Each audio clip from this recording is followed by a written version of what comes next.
Today I'm going to talk about how to navigate recruiter screening interviews. Okay,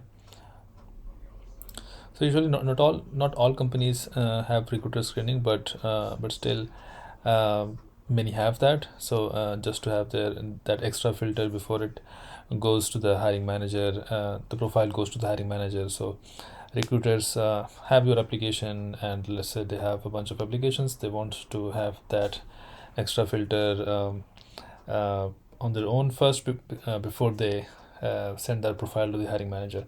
So from my experience, I would say uh, in companies like Google, I have seen the recruiter screening. Sometimes not all recruiters do though, so it depends on the recruiter as well. So Google does that.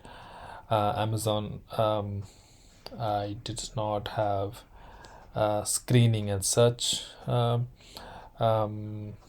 Etsy does screening, and Workday does screening, and there are many more companies who would be doing the recruiter screening part.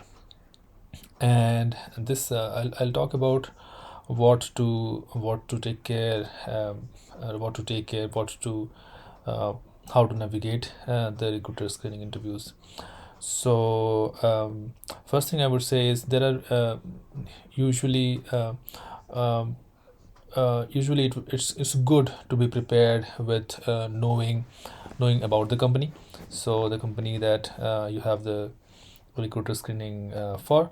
So what is the company about, what the company does, maybe something about that. Usually they have life at X, life at this company, life at that company. So usually they have those pages, so you can know a little bit of about the work culture as well, and also what the it's good to know what the company does, and so that if there are some relevant questions in the sense that what interests you, then you can align your answers accordingly. So I would say, for example, Etsy. I'm not sure if you know Etsy. Etsy is like an online marketplace, if you know. So Etsy, I have seen, has a strong emphasis on knowing about the company before you do the that first recruiter screening call, and before the call, they actually stress it in the email. They give you links that go read about this before coming to the interviews. uh, so that's definitely there for Etsy, but I would say it's usually a good thing to just spend 10-15 minutes knowing about the company, the domain, um, and align yourself and your goals with the company, so that there are follow-ups as well where you can align your answers, why it makes sense for you to be interested in that company or role. Okay, so that's the first thing, reading about the company. Okay, I'm not sure if I have very good editing skills, but if I have, I'll maybe uh, put that on the screen as well. And then next point I would say is um, go through the job description. So many times, I would say which job opening, or you are going to base your discussion on. So before going to recruiter screening, I would assume that you know which job opening you are going to talk about. So in that case, it's good to go through the job description as well, and know what they're expecting. um, um, Many times the job description do not fully reflect, but also many times they reflect as well. So it depends on how who has curated that job description part, and mostly it goes from the team. So in all the good companies, I would say they have some generic points as well in the job description, but some specific points as well. So you will definitely get something out of the job description, something about the team. Is that a new team? Is that an existing team? What kind of work they have? What kind of what kind of what kind of culture they have, probably what kind of skill sets they are looking for, and what are must-have skills, and uh, what are the good to have skills. So going through the job description gives you an overview of what the job is about, introduction a bit, usually have something about the company as well. So that's another pointer for you to know about the company. So it starts with the introduction to the company, then the team, and then the profile, and then the skills required, skills which are must, skills which are good to have, and things like that. So it's always good to read through the job description, so that when you answer the questions in the recruiter screening, you can base your answers on the job description. For example, let's say the recruiter asks you to introduce yourself. So if you know the job description and what they're looking for, you may be able um, to have elements from the job description in your answer, so that it stays relevant, what you're speaking, what you're talking about. It stays relevant to the particular role you are discussing about. So that's about reading through the job description. So what did I cover? Starting from reading about the company, that was first. Second was going through the job description. Now the third point I want to talk about is these are quite semi-formal conversations, sometimes formal as well. But some recruiters I have luckily met who are really good to talk to. So you will feel like a conversation itself, but they're also noting down points on which they will do the filtering, and they will make the decision that you are the right candidate to send to the hiring manager for after their screening or not. So usually they start with talking about introducing themselves, just to make you comfortable. So they start with talking about them introducing themselves, talking about themselves, and then after a brief introduction about them, they would come to you. So so hey, Abhinav, why don't you introduce yourself now? So now at this point, you need to be very thorough with your background, skill set, your or everything that you bring to the table. So you need to be very thorough here. So you should have your whole experience. You should give them a bird eye view of your whole experience at this point.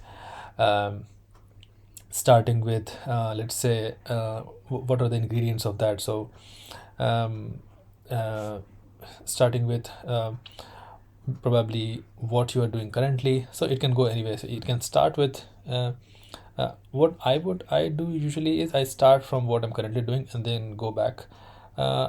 Probably many people would be starting from where they started and then come to the latest, what they're doing right now. So but I prefer starting from what I'm doing currently. So probably what you're doing right now, and a little bit of brief intro about that, because that's the most relevant thing you're doing currently. So what you're doing right now, which company you're working at. So whatever is worth mentioning is not nothing is a must in the example I'm giving. But let's say this is the position I'm uh,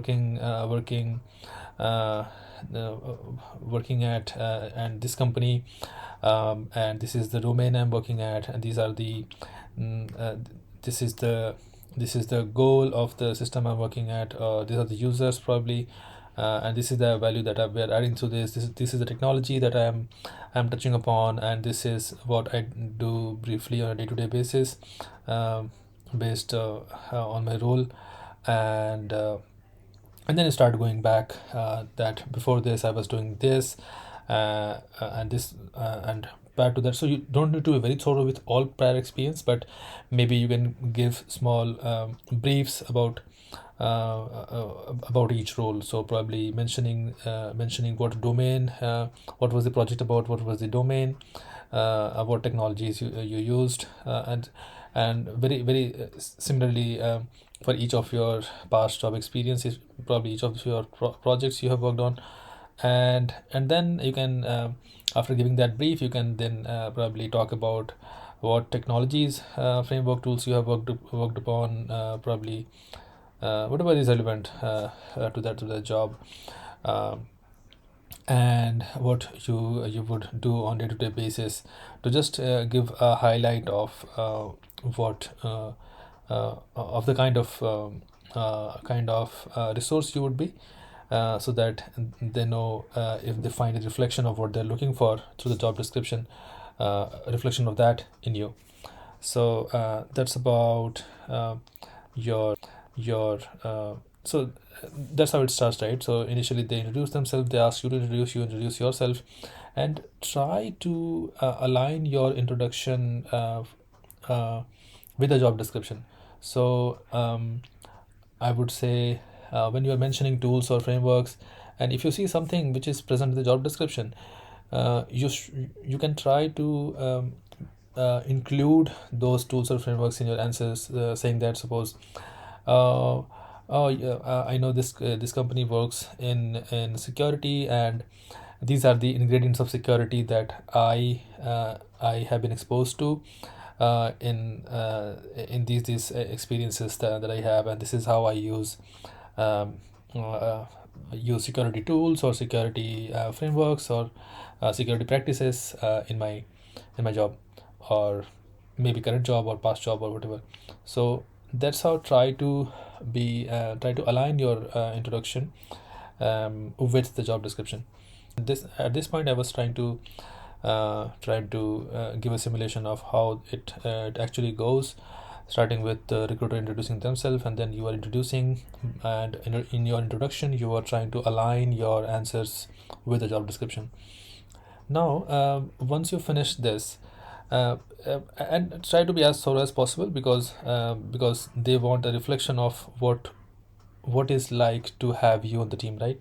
So give them as much data points as possible in this point, and if they have any question, of course they will ask you, they will interrupt you probably, or if they don't interrupt you, probably they will ask you at the end, once you finish your introduction. They won't interrupt you, most likely, but yeah. So also, after introduction, you should be ready for cross questions. So for example, um, many times, like for example, in some Google recruiters, not all Google recruiters, but some Google recruiters ask basic questions like, oh, tell me what's the time complexity of quicksort, what's the time complexity of merge sort. So usually they do this. I will not say usually, but um, uh, this happened once with me. So and they sometimes don't. So it depends really on the recruiter, but they may ask questions like this. And sometimes I have seen recruiters asking behavioral questions like, what does w- um, what does diversity mean to you, and why do you think diversity is important at workplace? Question like this. So this can also come. So it has happened to me as well. So it was surprising. I was not prepared for that. But these questions are something that you can just take a moment, think about it, and just give your answer based on how you see things. So um, it's not too difficult, but they're also checking your behavioral skills there. So be ready for cross questions like this. It could be technical, it could be behavioral. So that was the cross question points. And uh, yeah, and if the discussion goes more, so it actually depends on the, if they have come with a checklist of, let's say they want to ask 10 questions, they will ask that. So be patient with that and keep answering, uh, and and try to have a conversation like what how you will have with a friend, right? So they make an effort, like be polite, be nice to them, and as if you would be with your friend. And don't be like, oh, too very serious. I mean, be someone who they would enjoy working with, right? So uh, you can this is up to you, but I would say uh, don't be over serious. Yeah, so uh, have it like a take it like a conversation. So there can be more questions like, what is your motivation to work at that company? So at this point, if you have done your research about the company, you will know what the company stands for, what they do, and what you like about that company, and what motivates you to work at that company. um, it, and in this point, uh, it's very difficult to there's a fine line between fabricated answer and answers that you it's really real for you. So don't overdo this answer, um, but maybe you can actually find a real motivation to work at that company. So let's say if it's a payment company, so you can say probably that I'm interested in learning about the payment space, and I think I will get that exposure here. Similarly, you can find something that the company does and takes pride about, and you can align your motivation based on that. It can be other motivations as well, but yeah, try don't overdo the answer, as I said. Try to be as real as possible. Next thing, probably they could ask reason for change. Why do you want to change? This is a very cliche question, I would say. Many times it's asked, why do you want to make that change?